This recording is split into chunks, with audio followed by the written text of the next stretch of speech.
Hello and welcome into today's edition of the Arizona State Sun Devils Insider Podcast. My name is Kevin Hicks, and I am the lead beat writer for Arizona State Sun Devils on SI.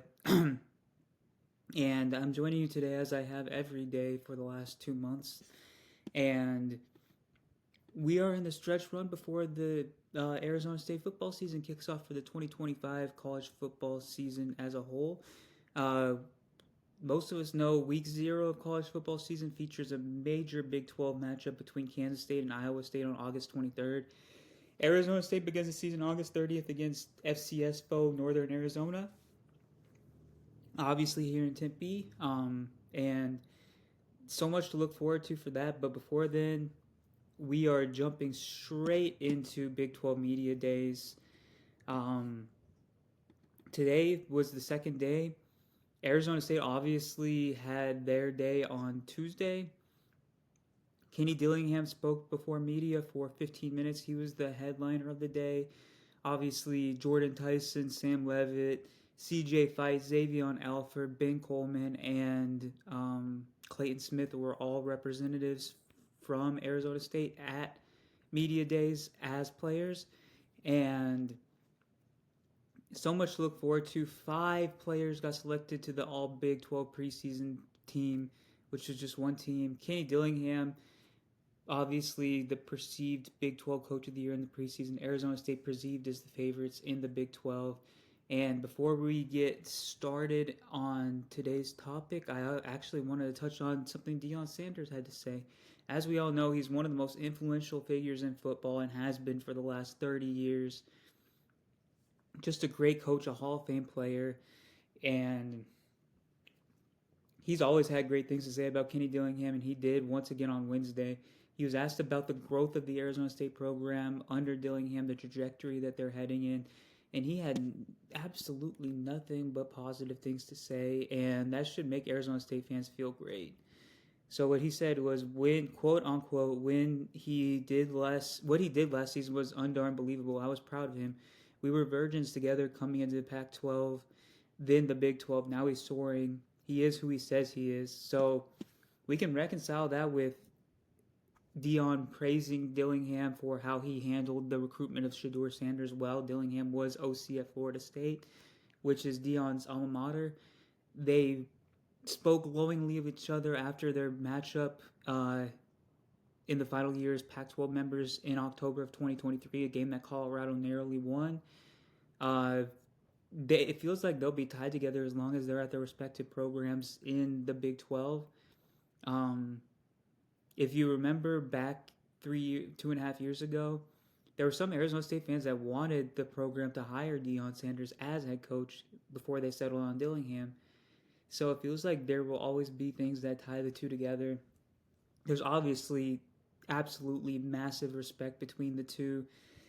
Both of them were leaders of programs that were in a mess when they took over. Both of them really enjoyed minimal success in their first years. In their second years as head coaches going into the Big 12, they were written off largely by Big 12 media, by fans, and even other coaches. And I believe Deion finished 4th in the conference, and obviously Dillingham won the conference, won Big 12 Coach of the Year. So it feels like they will be two of the major power brokers when it comes to coaches for the foreseeable future in the conference, and that is very, very intriguing. It's going to be incredible to cover. We all know Arizona State, Colorado play in Boulder on November 22nd, and that will be an insane matchup. There is little to no debate about that. So for the main topic today, I actually wanted to talk about power rankings for Big 12 coaches, seeing who is in position to be the best coach in the Big 12 this season. So I came out with a piece based around that on Arizona State Sun Devils on SI. You can look that up if you get an opportunity to do so. I just wanted to talk about that a little bit. So number 5 on the list for Big 12 Coach of the Year candidates who could be the best coach of the conference this season, I believe I had Chris Kleeman at 5th. Kansas State not an easy job.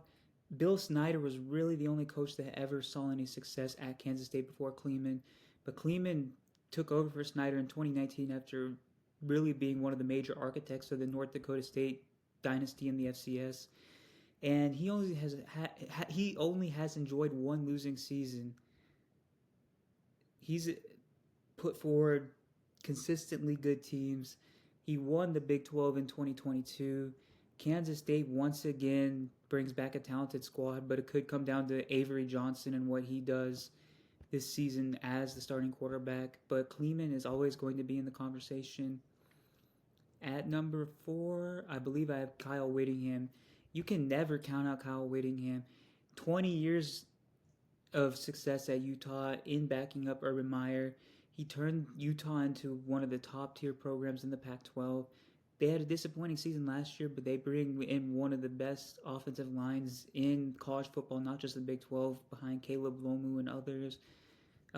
Great running game. Devin Dampierre should be an upgrade over the quarterback situation they've had the last 2 seasons.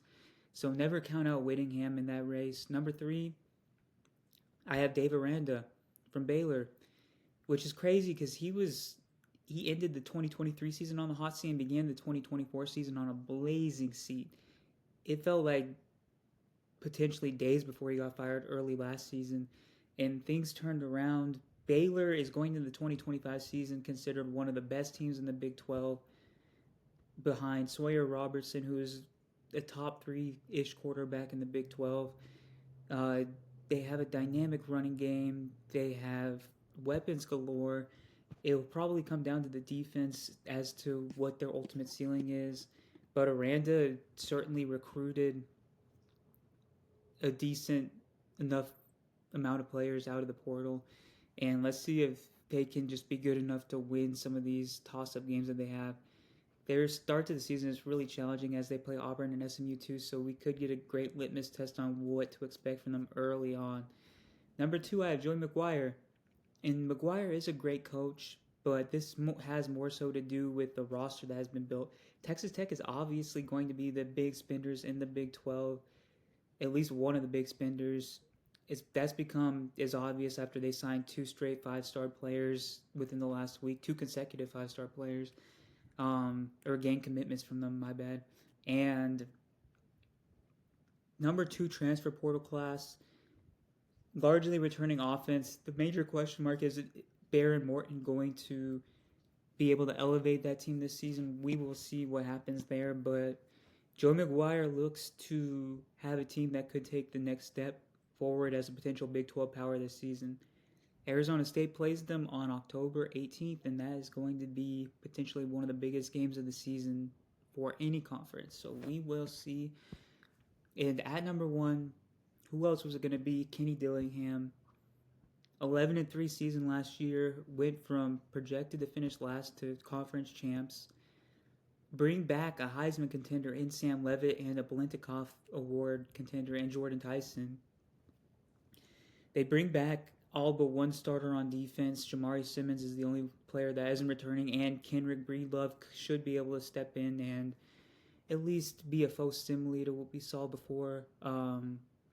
The entire coaching staff is back. The continuity is there. The depth is there. The talent is there. Dillingham is a master of the sport. He's only gotten better at in-game management as the years have gone by. And Arizona State fans should be ecstatic that Dillingham is leading the program, and it feels like he's here for the long haul. So Dillingham is number 1 when it comes to favorites to be Big 12 Coach of the Year, when it comes to future coaching power rankings, maybe even when it comes to current coaching power rankings. He's a special talent as a head coach, and Sun Devil faithful should be grateful, as I said. That's all for today. Thank you so much for tuning in today. Please give me a follow on X/Twitter at khicks_21 if you get the opportunity to do so. It means the world to me, and I will see you tomorrow.